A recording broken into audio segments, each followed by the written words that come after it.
Welcome, investors, to the Absolute Return Podcast, your source for stock market analysis, global macro musings, and hedge fund investment strategies. Your hosts, Julian Klimachko and Michael Kessling, aim to bring you the knowledge and analysis you need to become a more intelligent and wealthier investor. This episode is brought to you by Accelerate Financial Technologies. Accelerate, because performance matters. Find out more at accelerateshares.com.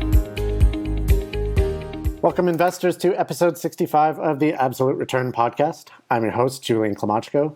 And I'm Mike Kessling. Today is Friday, May 1st, 2020. A number of interesting events that happened in the market this week. We're going to provide you with some interesting insights off the top. The equity financing window opened back up with a $200 million bought deal from Boyd Group to finance an aggressive acquisition spree. In addition, over 800 million of SPAC IPOs closed this week. Is the market signaling all clear with respect to this coronavirus bear market? Mergers reemerge as Silvercorp announces $105 million acquisition of Guyana Goldfields. Are more deals to come? Lastly, short seller launches an attack against merger target Forescout Technologies. Does this report have merit? So I wanted to touch on what's been happening on the equity financing side in the market over the past week, and a positive sign that market participants are regaining confidence and risk appetite. Auto body shop consolidator and one of my personal faves, Boyd Group Services, which trades on the TSX under ticker BYD, and that's a $200 million bought deal equity financing. Now, Boyd Group, they're a consolidator of auto body shops in North America. We are long the stock, so some disclosure there in one of our long-short strategies. I've been a shareholder of this company for many, many years. Fun fact, it's been one of the best performing stocks since 2009. It hit something like $3 or $4 back then, and it's closer to $200 per share, so compounded at an extremely high rate, well north of 20% annualized for over a decade. So one of the best performing stocks on the TSX. And what makes this deal unique is it's cashing up Boyd Group to go on an aggressive acquisition spree, which they really specialize in. This isn't what we've seen over the past month or so, some bailout financing, rescue, distress type financing. This is for Boyd to go out on the offensive. And so this was a $200 million bought deal equity financing done at a pretty slim discount to the last close. I believe it was priced a tight discount, roughly 2%. And the day when it got announced and closed, the stock actually traded up. Typically, you see stocks trade down on financings, and this was in a especially tough tape as well. The market kind of was under pressure this week, but Boyd Group traded up on the news of the deal, and so this is just indicative of tremendous demand for it. So that is something that investors should note, is that investors' confidence is coming back. Risk appetite is coming back after we've gone through this really, really tough March. You had the whole coronavirus pandemic bear market. S&P 500 dropped 35% peak to trough. TSX down 38%. So really, really tough market for investors. Did have a bit of a bounce back in April, and May is off to a bit of a rough start. But we have seen other financings as well, some smaller financings. This Boyd deal was the largest Canadian equity financing completed since the coronavirus pandemic emerged. However, we have seen a number of smaller financings in recent weeks, including two $20 million bought deals by group benefits provider PeopleCorp and supply chain software firm Texas Inc. We did see two precious metals deals, I believe $20 million for Victoria Gold, and I believe Blue Nose did something around an $80 million deal as well. So you're seeing green shoots within the equity financing space.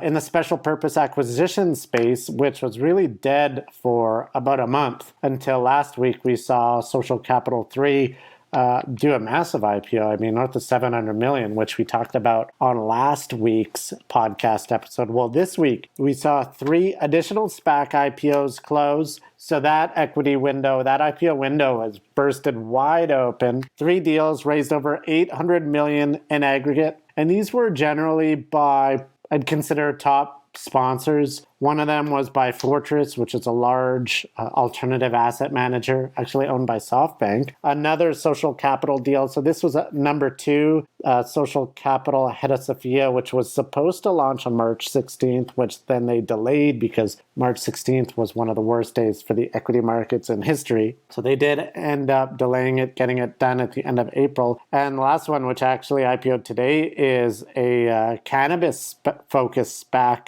founded by Bruce Linton, and he is the notorious founder and former CEO of Canopy Growth, one of the largest players and one of the largest innovators in the cannabis space. So certainly some very good green shoots to see here in the market as you're seeing risk appetite come back in. A number of equity financings and IPOs starting to close. So we're starting to see a lot of conditions sort of normalize after this big panic attack that we went through in March. What are your thoughts on these recent equity financings, and what do you think they indicate? No, it's really nice to see. I mean, those equity capital markets investment bankers, they have to eat, right? But no, it is very good to see. Specifically, I mean, you'd first mentioned Boyd Group and then the SPACs. And I mean, really, it's just with specific to the Boyd Group, it's the market just saying that they believe in Boyd's management team's ability to create value through their acquisition plan, which does make sense historically. As you'd mentioned, it's been a very strong performing stock. Along with, taking into account the issuances with SPACs, it's really saying that, yes, equity markets are open for players that are looking at, consolidation, basically. So looking to be a bit aggressive in what market participants view as low valuations currently. So that does make sense as well. One thing that I would like to mention, just with regards to SPACs, is the chatter that I've been seeing among VCs, both, on Twitter as well as some other sources, are really kind of SPACs after social capital. They're them kind of coming back into vogue, where it's viewed as a pretty efficient way to go public for portfolio companies, especially right now, as some of these startups, especially in the consumer space and areas such as that, where maybe equity capital markets aren't quite as open.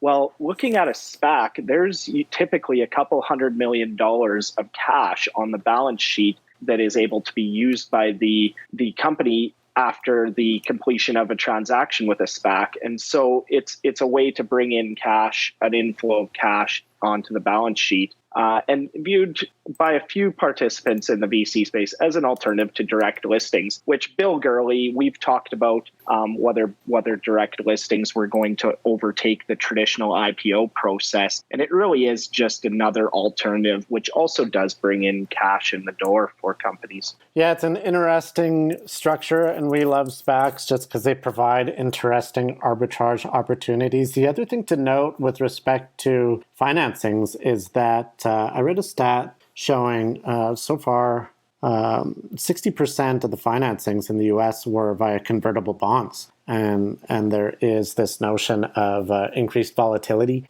making those kind of more valuable. Not to mention more downside protection. So that's another interesting aspect, because historically, I believe around 18% of financings are via convertible bonds, and now we're seeing them as high as 60%. Probably a temporary phenomenon, but that's something to note. Nonetheless, does this signal an all clear? I mean, not yet. The VIX is still quite high, north of 35, which is any VIX above 30. There's still a lot of fear in the market, a lot of choppiness. I believe markets are down kind of 2 to 3% today. So still, investors a bit squirrely, but it is great to see that the equity window is back open. And another window that opened back up is the M&A window. What happened this week was, after a bit of a drought, we saw the only M&A deal announced in all of April this week, when Silvercorp Metals announced a friendly acquisition of Guyana Goldfields in a cash and share transaction worth $105 million. So a small cap deal, not big. We do got to disclose on this one. We also have a position in the merger arbitrage spread, so long Guyana, short Silvercorp. We do have that position on for disclosure purposes. Wanted to touch on the strategic rationale behind this deal. This deal diversifies Silvercorp's asset asset base by combining its 2 underground silver mining operations in China with Guyana Goldfields' Aurora gold mining operation in Guyana. So really just trying to diversify their asset base, diversify their products among silver and gold production. Interesting to note that since the coronavirus pandemic and resulting bear market really commenced late February, there's only been 3 publicly announced mergers in Canada since late February, and all 3 have been in the precious metals sector. So it kind of gives you a sense of where corporate confidence lies, CEO confidence, really only in the precious metals space, because you have a very good macro backdrop for the price of precious metals. You have CEOs from gold and silver companies willing to do deals. The other thing that I should note is these 3 deals, if we look Endeavor's acquisition of Semifo, Argonaut's acquisition of Alio Gold, and lastly Silvercorp's acquisition of Guyana, all of these were share deals or mostly share deals. And we'll get into how Silvercorp's structured. There is a cash option, but at this point, the shares are more valuable. So all 3 of those deals are all share deals. So that's on a relative basis. It's much easier to do an all share deal as opposed to including some cash in a bear market like we are in now. So getting into details of this Guyana Goldfields deal, shareholders will have the option to receive 60 cents in cash or 0.1195 shares of Silvercorp for each Guyana Goldfield shares held, subject to a maximum cash consideration of $33.2 million. So basically, this offers cash. However, it is prorated. And on the share consideration side, it is not prorated, which creates this interesting additional consideration or additional value for merger arbitrageurs. And most people don't know about this. So it's kind of a little trick that ARBs have up their sleeve that's called election optionality. It's this additional value that you can harvest from this deal because, say, Silvercorp's shares go up a lot, you're going to elect the all-share consideration, right? Because the cash doesn't change in value, the shares do change in value, so you will elect in two months when this deal is about to close,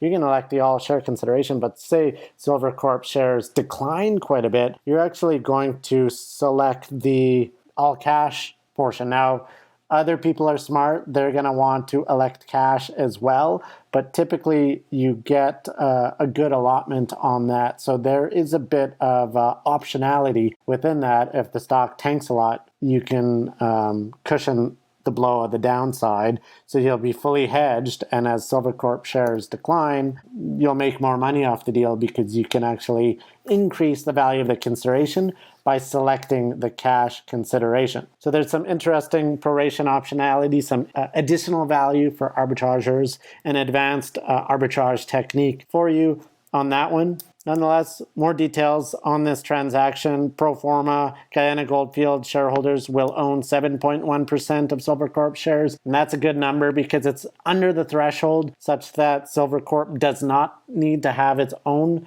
shareholder vote, which is a key consideration, a key risk that we always want to stay away from. So this one is safe and sound from the buy side vote risk that we're always concerned about. Lastly, I got a quote from the Silvercorp CEO on why they're doing this deal. He indicated, "We believe this is a rare opportunity to leverage our underground mining expertise and strong balance sheet to unlock value for all shareholders through the development of the Aurora Underground project, as well as aggressive exploration programs in a proven gold district." So there you have it. Really, Silvercorp sees this as underappreciated asset and one that they can harvest additional value that the current management team cannot harvest. What do you think on this one? Do you think more deals are to come? Yeah, first, just to get back a little bit on what you had discussed about kind of some of the techniques that first you had pointed out and really described in a good fashion, the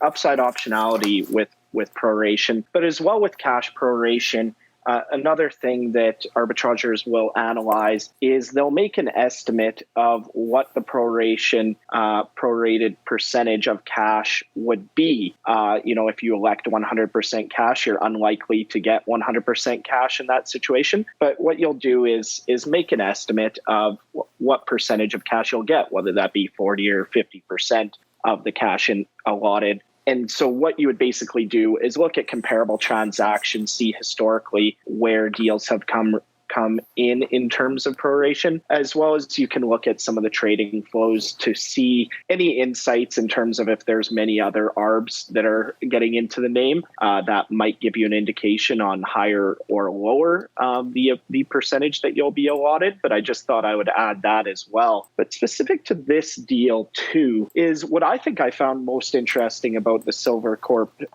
acquisition was that it came out in the Financial Post today, I believe it was, that they conducted the entirety of their due diligence online. And typically in a merger or acquisition, especially mine acquisitions, it involves a lot of mine visits, inspecting the geology of the mine in person. You want to get your engineers and geologists, boots on the ground approach, as well as speaking with some of the workers at the relevant mines. But I thought it was very interesting that they did a virtual tour of the mines, and as well, they met with the management team exclusively through Zoom. So it's really just M&A in the era of COVID, where, in speaking with some venture capitalists, they've spoken about how their deal volume and their deal flow has really gone down because they're not able to meet a founder and, shake their hand, meet them in person and see their facilities. This is a creative way that in a very, in a quite a large deal here, for, in comparison to the venture capital space, a relatively small deal by public market standards, but they were still able to get this deal done. Looking at Guyana, the Goldfields, they're down, I believe it's over 80% in the last 2 years. So there has been a significant amount of value destruction.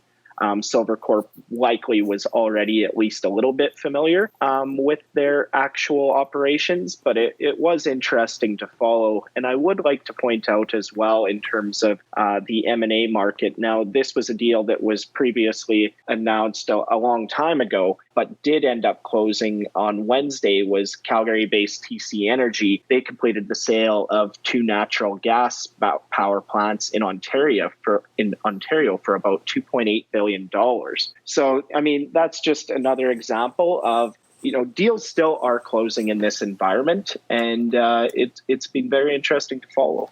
Yeah, we did see a couple deals close this week. NVIDIA's $6.9 billion acquisition of Mellanox on Monday. Today, you had the United Bankshares acquisition of Carolina Financial. That was a $1.1 billion deal. So deals, as you indicated, are closing. The other thing is, you mentioned this new environment where acquirers are basically needing to do virtual due diligence, which will be interesting to see if that will continue. And it's interesting to take a look at the M&A environment. Obviously, over the past 6 weeks or so with this coronavirus bear market, that there has been a bit of a drought in M&A activity, which is way down. And you got to think, is that due to the bear market and people, managements are kind of battening down the hatches, not wanting to do M&A? Or is it due to the fact that they can't travel, they can't do on-site due diligence and things of that nature? Perhaps it's a combination of both. However, with this deal, Silvercorp's acquisition of Guyana, 2 things to note: the election optionality, the ability to elect either shares or cash as Silvercorp's shares move. So that is some additional value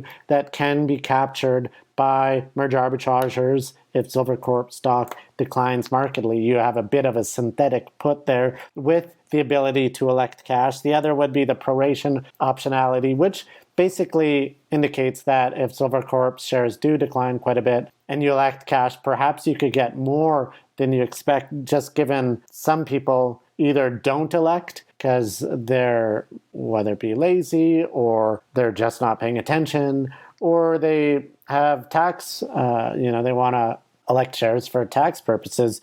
You can actually get a higher than expected fill on your cash and get additional value out of the merger from that sense. It all depends on what the default consideration, what the default election is. That would be disclosed in the arrangement agreement, which for this deal has not come out yet on CEDAR, so we are looking for that. But really good to see an M&A deal in this environment, especially in an environment where they can't do any on-site due diligences given travel restrictions and people working from home. Last topic we wanted to touch on today, activist short seller Spruce Point Capital. They released a short thesis on an M&A target. We're continuing with that M&A theme here. Forescout Technologies, which is currently set to be acquired by buyout firm Advent International in a friendly all-cash $1.9 billion deal. And I got to disclose on this one, we do have a position here, so take that into account. The crux of this short seller's report, the Spruce Point Capital report, indicates that the major argument is that the market has gone down and therefore the acquirer overpaid for this acquisition and should either terminate the deal or pursue a reduction in the consideration paid. And this argument really just doesn't hold water. And here's why. Unfortunately for the short seller, an acquirer cannot negotiate for a lower price after the target company shareholders have voted on the deal.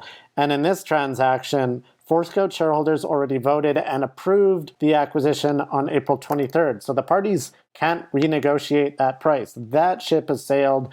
That option is no longer available. The other is an acquirer just can't readily walk away from a definitive agreement if they have buyer's remorse. If all deal conditions are satisfied, they must close. And we've seen in the past, if they're not willing to close, they'll get taken to court, they get sued, and the court forces them to close. There's this provision called specific performance, which can basically force the acquirer to close. It reminds me of that scenario that we talked about the other week on the podcast with respect to crude oil futures, where they went negative and you had some retail investors that bought crude oil futures contracts there at negative, not knowing what they're getting into, and said, oh, I bought these contracts, they're negative, so I'll just hold on to them. What they didn't realize is that it's actually a contract, like a definitive agreement. You hold that contract, you're going to have to accept 1,000 barrels of oil for each WTI crude oil futures contract, because those contracts settle physically, and a deal's a deal. You just can't say, actually, forget about that contract. I'm just going to ignore it, hope that it goes away. Well, no, you're going to get sued and you're going to be forced to close with respect to the physical oil delivery. You do have to accept those 1,000 barrels per oil delivered, and there's really nothing you can do about it. With respect to a definitive acquisition agreement, you are going to have to close the deal unless certain conditions aren't satisfied. With respect to Forescout, they have attained shareholder approval. They have attained all regulatory approval. Company guidance indicated they expect it to close on May 18th. So I think this deal is set to close on the terms, $33 a share, which represented a 29.7% premium. The other thing to consider is Advent International is a large, reputable private equity firm. They manage $56.6 billion in assets under management. If a buyer just tries to walk away, that is exceptionally bad for their reputation, and good luck getting a deal done after that, especially in a good environment. When your business model is exclusively buying companies, it's kind of hard to buy a company in the future when your reputation is in shambles. Nonetheless, Forescout Technologies is a software company, and it's not like it's an airline business or a restaurant company that is completely shut down. Software companies are still doing pretty decently in this environment, and if you look at Forescout's comps, they seem to be holding up. So that's really all I had to say on this short seller report on Forescout. I think it's a good trade to fade it. Hence, we are long Forescout stock. We expect it to close, and we expect a good annualized return on that deal. What are your thoughts on it? Yeah, just to summarize as well, some of Spruce Point's others' their main thesis is the main argument is that Forescout breached some of their reps and warranties in the merger agreement by not sharing with the buyer their most pessimistic financial forecasts that they produced internally. And really, I'm not a lawyer, but so that really would be for the courts to decide if Advent showed any willingness to terminate, which they have not. Yeah, that's another major issue. I mean, you can make this argument for a lot of other deals. We saw it on Cineplex, which were long. You did see a short seller come out. And then the problem with Cineplex is the acquirer, Cineworld, is in a lot of trouble. I mean, they're having kind of solvency, liquidity issues. So, yeah, I mean, that's a fair argument that there's some risk there. The other one is kind of Borg Warner and Delphi Technologies, which we also have a position in. In that one, the acquirer has actually come out and, threatened on that deal. And that elevates deal risk, certainly, right? And so you go into those deals knowing that they're problematic. But in this one, you haven't heard anything negative from the acquirer. And for all we know, they are excited to close this transaction, right? Yeah. And I mean, strictly from Advent's side, there's just been no communication from their side, which is not uncommon with private equity firms. I know it was pointed out that could be pessimistic, but I really wouldn't read into that, as that is kind of normal course. But ultimately, if this did go to court, in a world where Advent did decide that they wanted to try to back out of the deal and this went to court, they would have to show that Forescout was intentionally misleading them. Now, because your projections don't come to fruition just because your projections are inaccurate, that's not illegal. That wouldn't be in breach of any reps or warranties in the merger agreement. You would have to show that Forescout was intentionally misleading the company in order to close a deal. Well, and the buyers are highly reputable private equity firms here that, it's the onus is on them to do due diligence, and they are professional investors, such that, that would not be much of a defense saying that they did poor due diligence. Absolutely. And in terms of, one of the other points made was that Advent has a fiduciary duty to their own investors. And so, they must consider revising the purchase price lower, was, I think, the direct quote. And absolutely, Advent should consider revising the purchase price lower. But I mean, that doesn't mean that Forescout has to agree to that. And also, your fiduciary duty, as Advent has, to their own investors, that is not overriding the duty by law of this contract. As you'd given the good example of taking physical delivery of oil. Our society is based on these contracts that you can't just walk out on them if you have cold feet. And as we have mentioned multiple times here, we're not saying that Advent is having any of these views. That's kind of just speculation on behalf of some market participants. But in the end, I guess I would say that, I would agree that Advent potentially could be overpaying for Forescout, but in the end, that doesn't really matter. Many deals going on right now that are likely to close are likely to be overpays. Really compared to the current environment right now. But who knows, maybe in a year, valuations have gone up, or businesses have performed exceptionally well, and they could be worth a lot more. I mean, you can't make a major strategic decision like a buyout's typically 7 to 10 years. You can't day trade them. You know what I mean? The stock price could be lower tomorrow, but I always look at the example of BCE, which went through a supposed leverage buyout in which the buyers got out of in late 2008 on a technicality where they were supposed to take BCE private in one of the largest leverage buyouts ever. The deal failed.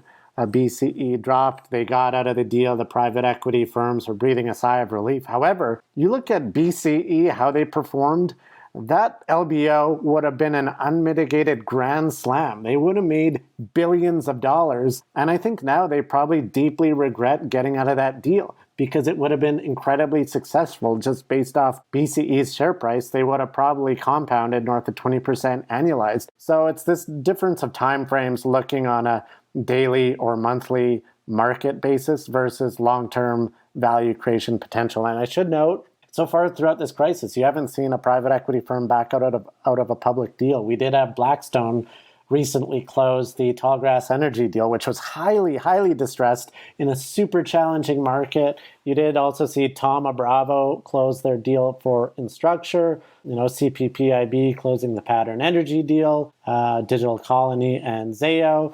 There are some outstanding LBOs in addition to Advent.